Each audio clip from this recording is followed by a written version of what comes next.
Welcome to Pretty Lies and Alibis. Let's seek the truth and travel the long road to justice together. What you know, Alibis, it's Thursday, February 2nd. I'm Gigi. Welcome to another episode of Pretty Lies and Alibis. One more day of testimony before I hit the road to go see my kids, my Grammy, my whole family. I'm so excited. Miss my mom and dad, everybody. But I'm having a great time here, learning so much, meeting some great people. It was packed today in the morning. There was a field trip from a journalism class here in Walterboro. And man, these poor kids had the worst day to come sit and just hear arguments about why financials should be introduced into this trial. They left, I think, after lunch. They were all well dressed and behaved so well. I'm sure their teacher is very proud, but I'm sure they probably wanted a little bit more juicy testimony than they got. Music fact of the day, Alanis Morissette. So with the release of You Ought to Know, Jagged Little Pill became the second biggest selling album in the US at that time. And according to Billboard, nearly 1 in 10 people in America owned that album. One was me, still jammed to it. That has aged very well. All right. So the start of the day, outside the presence of the jury, it was, okay, so look, I understand the financial crimes are terrible. They are just as bad as they can get. He took advantage of some very vulnerable people, stole money, and just duped a lot of people. It's not my favorite thing in the world. And look, me and math, like, we're not friends, right? So when you start talking about money and annuities and all this stuff, my brain just goes night-night. But let's see what I got for you. So the hearing obviously is about whether or not this stuff comes in. So yesterday, it was brought up that the last witness of the day, Will Loving, testified. And at the very end of his testimony, if you remember, Prosecutor Waters asked Will a bunch of questions, like rapid fire, about the finances of Alec, and specifically mentioned the $729,000 that was missing from the firm that he was confronted about the day of the murders. Now, when I say the firm throughout this episode, I mean Alec's former law firm. So Judge Newman said that actually the defense opened the door to the financials when they asked Rogan Wilson, who was the guy that had the dog in the kennel that Paul was looking after, when they asked if he could think of any reason why Alec would kill Paul and Maggie. And in them asking him that question, it allowed the prosecution to then ask Will Loving if the motive could have been from the financial crimes. So yesterday, when the defense objected, saying it was totally an inappropriate line of question, Judge Newman said, totally inappropriate isn't an objection, and there's no legal basis. So Jim Griffin said he doesn't agree that they opened the door for the financial crimes to be brought in by asking Rogan if he could think of any reason Alec would kill Paul and Maggie. Real quick, also, I have to say, big hello to Angie and her daughter, who live about 20 minutes from here. I met them for dinner, and Angie brought me this little portable Wi-Fi that is working so well. And I have a picture with them. I'm going to post it on social media. I'm not able to get pictures right now up on the screen like I normally do. I'm going to have to go buy another Stream Deck when I'm home this weekend. So anyways, just wanted to say hey to them. They were just, it was like sitting down with old friends, as it is with all the Alibis. You guys are amazing. Like, I have the best listeners ever. So the state says at this point in the trial, the financial crimes are going to be relevant with certain witnesses. And so there'll be another hearing about which financial crimes will be admitted. And I'm going to tell you, we're going to end up, and this is going to make this trial so much longer because we're hearing the arguments now, but then the jury is going to have to rehear a lot of this stuff. So it could add a few weeks onto the trial, and that was brought up today. So they call the jury back in, and they have a representative from Snapchat to testify. Her name was Heidi Galore. She was on a time crunch. She had to catch a flight out of here, so they kind of squeaked her in before we got back into financial stuff. And so her job is to respond to subpoenas from law enforcement, and also to testify in trials like this one to verify evidence. So the metadata from the Snapchat Paul took just a little more than an hour before the murders show that it was actually recorded at 7:38 p.m. SLED did not ask for a list of the people Paul was friends with on Snapchat, nor the geolocation on his Snapchat. That was the end of her testimony, and the jury is excused again. So up was Miss Seckinger. I hope I'm saying her name right. Seckinger. She is the chief financial officer for the firm, and she's known Alec for 40 years and has been with the firm since 1999. She talks about how the salaries for the partners work. So they have a base salary of $125,000. And then all of the legal fees that were acquired over the year go into this community pot that at the end of every year was divided up among all the partners in the form of bonuses. And those were dispensed after all the overhead had been paid. And also the bonuses were based on the amount each partner brought in. So the partners really got most of their salary at the end of the year from those bonuses. And all the fees the lawyers acquired were to be sent to the law firm, and they could not directly receive their money. She said that would be stealing. She said sometimes Alec made 7 figures from end of the year bonuses. And so in May of 2021, she talked to Alec when she noticed he was trying to structure legal fees he got from a case he had won.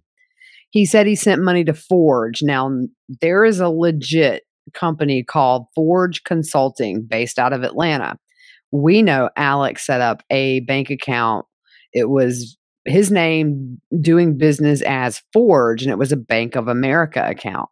He said he was putting some money in Maggie's name, essentially to hide it from the civil suit regarding the boat crash. And the amount that he put in there was $250,000. So she said she didn't perceive it as him trying to steal money, but just to hide it. She said it would be wrong and they didn't want any part of it. And at that point, it had already been done. So she was trying to figure out how they're going to account for it on their books. So she talks about a conversation with Alec in the beginning of June about the missing $729,000 in legal fees from a case he had worked with Bamberg attorney Chris Wilson, who testified at the end of the day today. So the law firm got the expenses check, but not the attorney fees. And she thought that was a little weird. That's suspicious. So on the second day of the murder, on the day of the murder, she went to his office, which was on the second floor. She said he was leaning against a bookcase outside his office and his demeanor was just off. Essentially, he was just a little rude with her. And she wanted proof that either Alec or Chris Wilson had that $729,000 and it was accessible like he told her it was. And she believed Alec got the money directly. So during the conversation, Alec gets a phone call finding out that his dad is terminal. So she said she switched into friend mode and stopped talking about the issue. And when the murders happened, that whole issue went away completely. So all of the law firm partners met on September 3rd of 2021 and looked through all the documentation, and it became really obvious that he had stolen from them. And even his brother Randy agreed that Alec had stolen.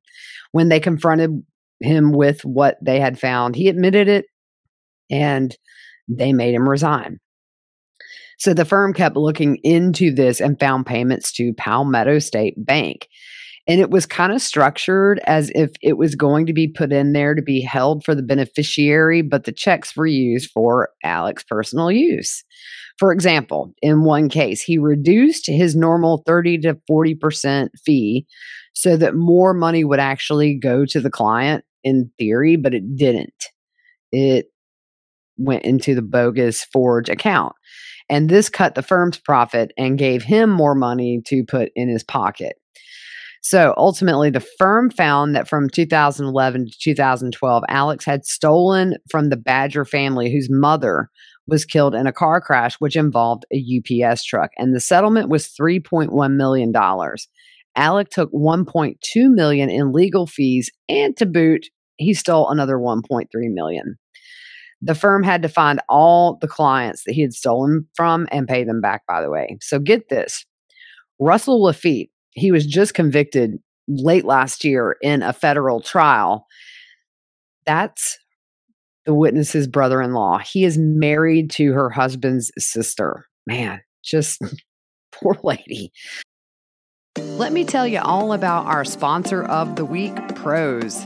There's no one-size-fits-all solution when it comes to hair care, and that's because your hair and your hair goals are completely unique. My hair is dry and frizzy. I wanted to get rid of these problems. Thanks to my personalized Prose routine, I can honestly say I've never been in more love with my hair. First, Prose asked me for my hair goals, which was smoother hair with color protection. Their in-depth consultation also asks about you as a person. Prose asked me really unexpected things like my age, hair length, do I get split ends, and even my zip code, so that Prose can factor in the environment my hair lives in. Next, Prose analyzed all my answers and handpicked clean ingredients to help me reach my hair goals.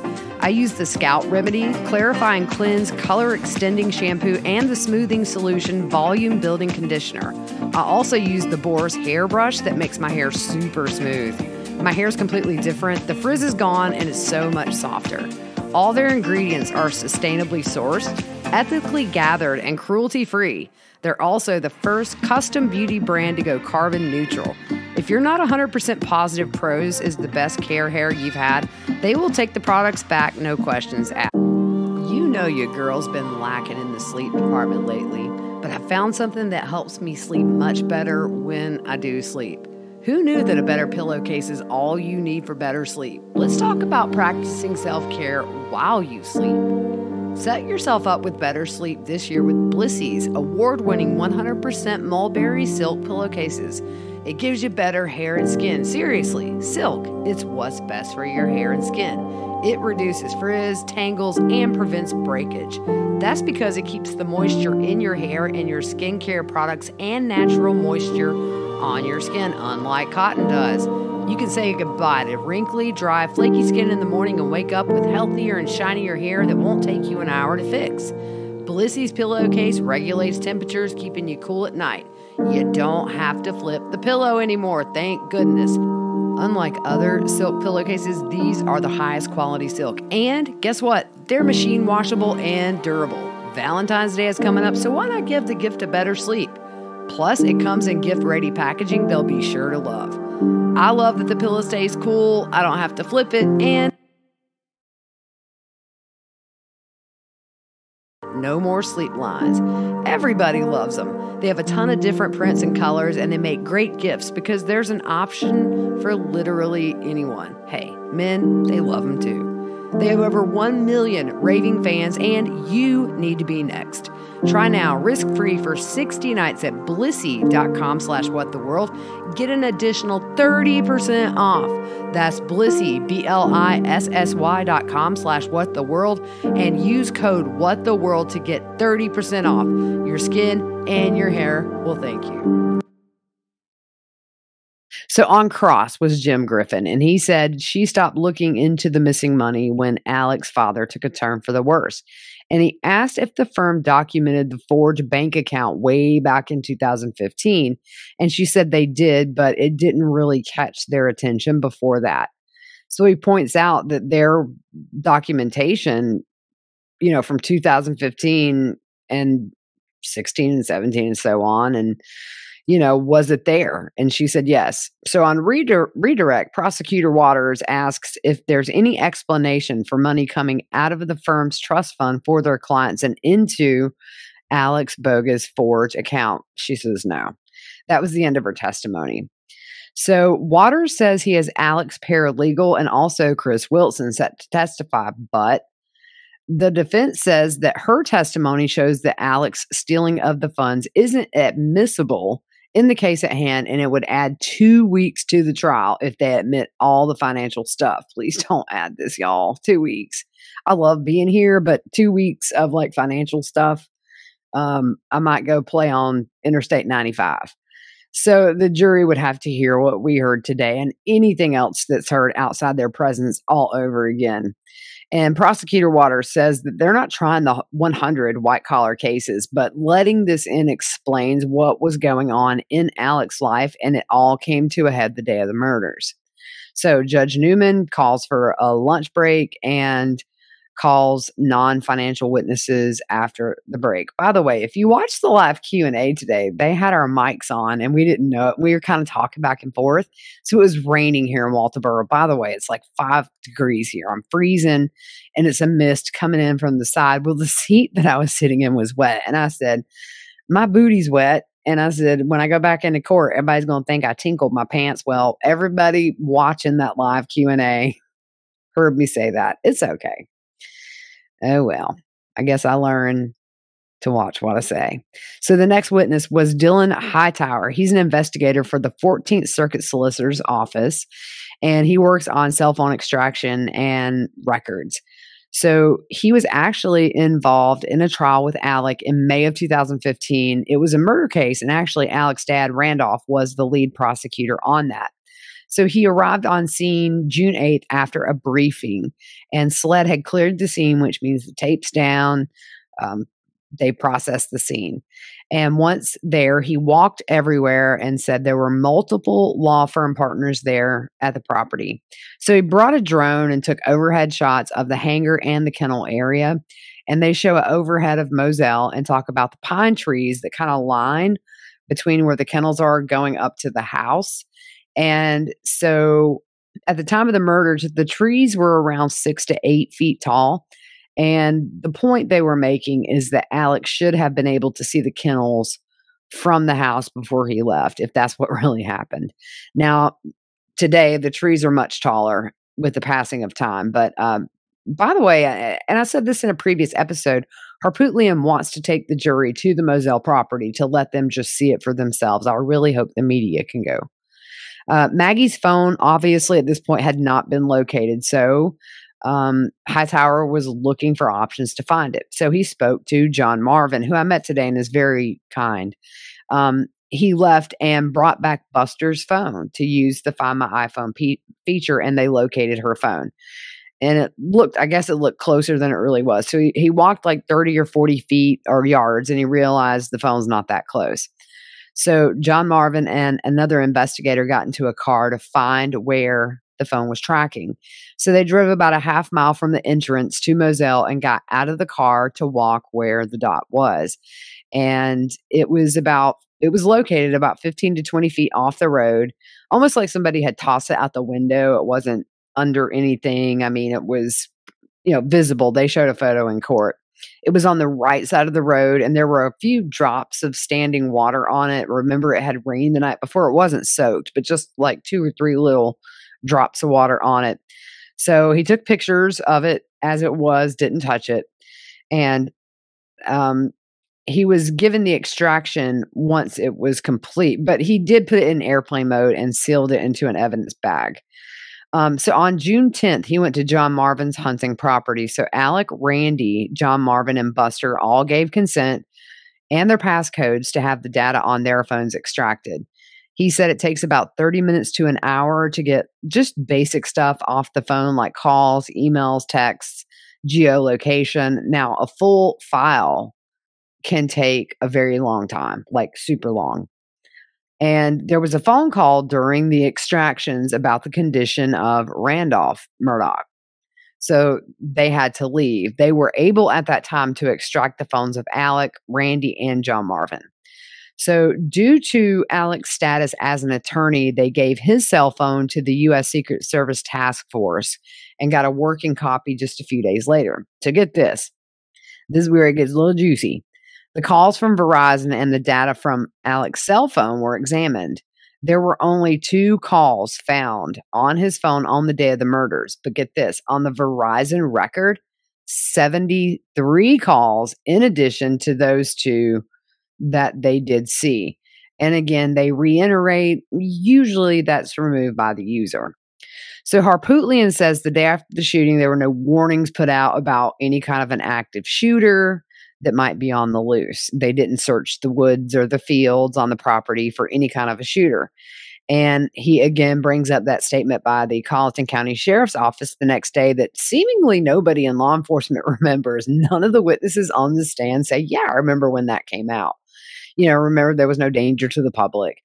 And essentially, I think he's just trying to show that they were zeroing in on Alec from day one, right off the bat. Hightower didn't know about the statement, and he says anyone with Maggie's passcode, Harpootlian says anyone with Maggie's passcode could have deleted anything on her phone before tossing it out on the side of the road. But yesterday, there was nothing mentioned about anything being deleted off her phone.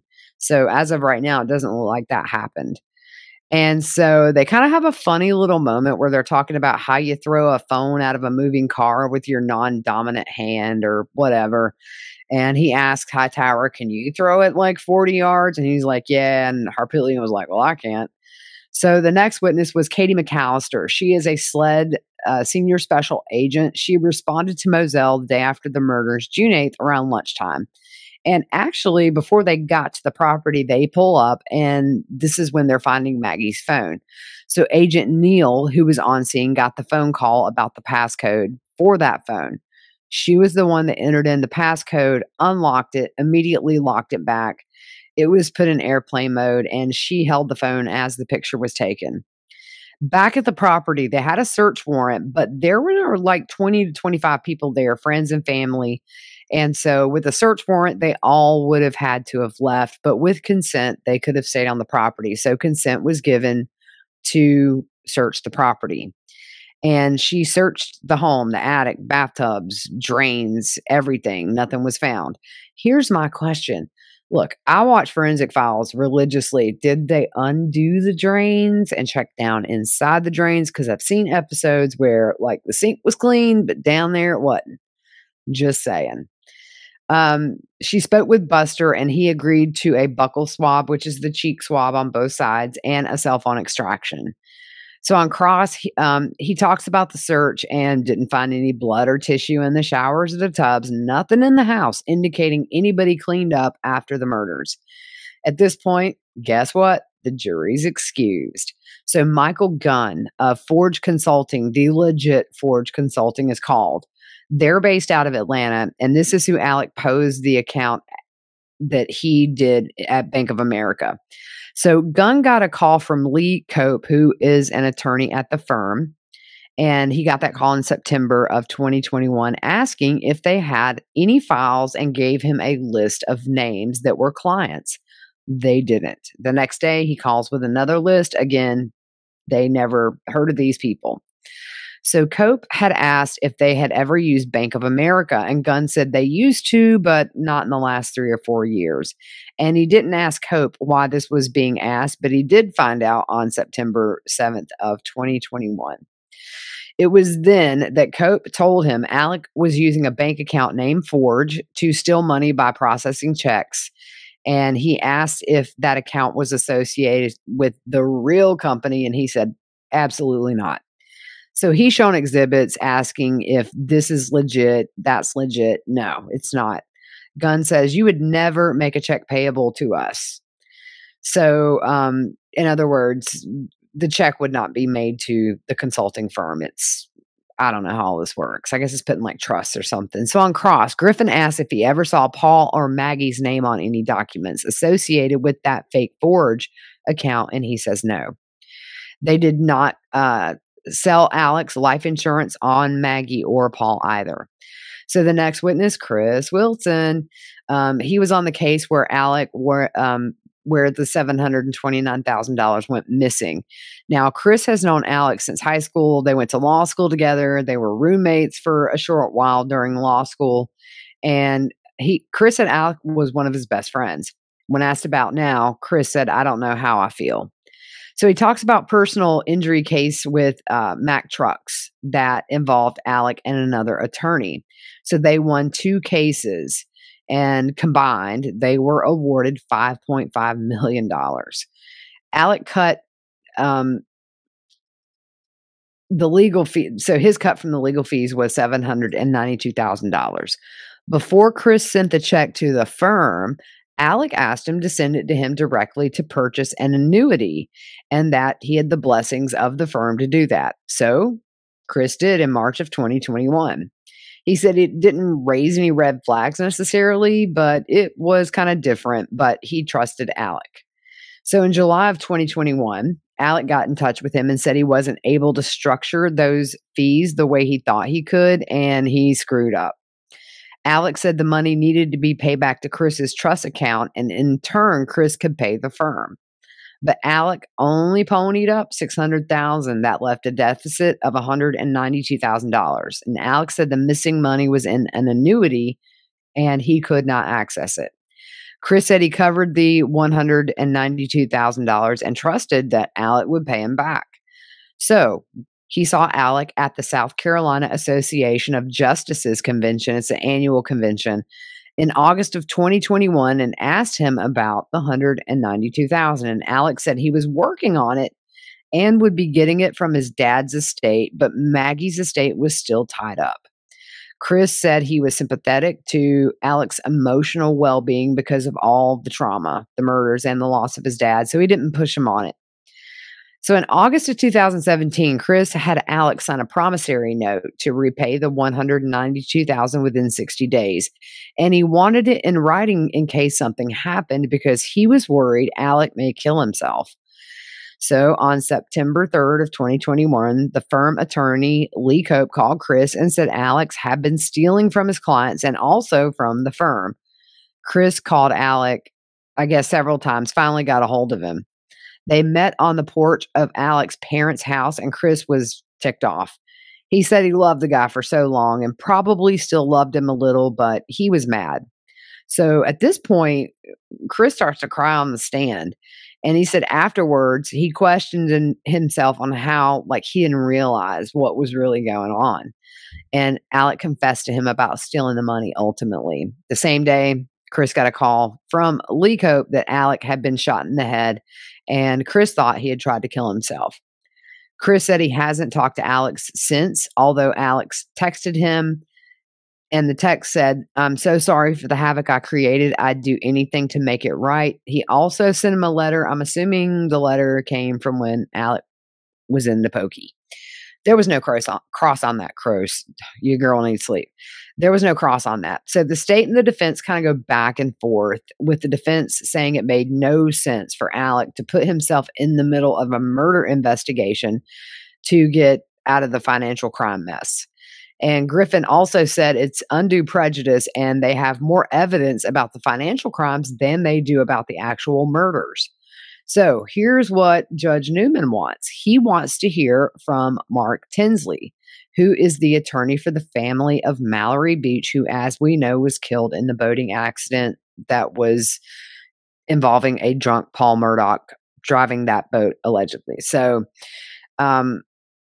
he said he wants to hear both sides argue about the financial crimes before being admitted, before he rules on them being admitted.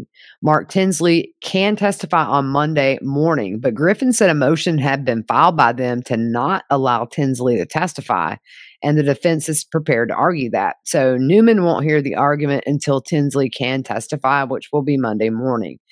Now, tomorrow, the jury's not back till 11:30, so that means more financial stuff from 9:30 to 11:30. So I will bring you the latest. I go home tomorrow, so tomorrow's testimony I'll do on Saturday. I'm going to go home and just be with my family and hang out, but check me out on Law and Crime. I'll be doing the mid-morning update, the live Q&A after lunch, during the lunch hour, and then your girl's hitting 95 to Greenville. Can't wait, but also next week, hoping to possibly hear from Cousin Eddie. That might be a witness. Also, we may be hearing from somebody from SLED about this raincoat that allegedly had gunshot residue on it that was found at the home of Alex's mother. So that's the latest from here in Walterboro. Hope you guys have a great evening. Your girl's going to bed. See you Saturday.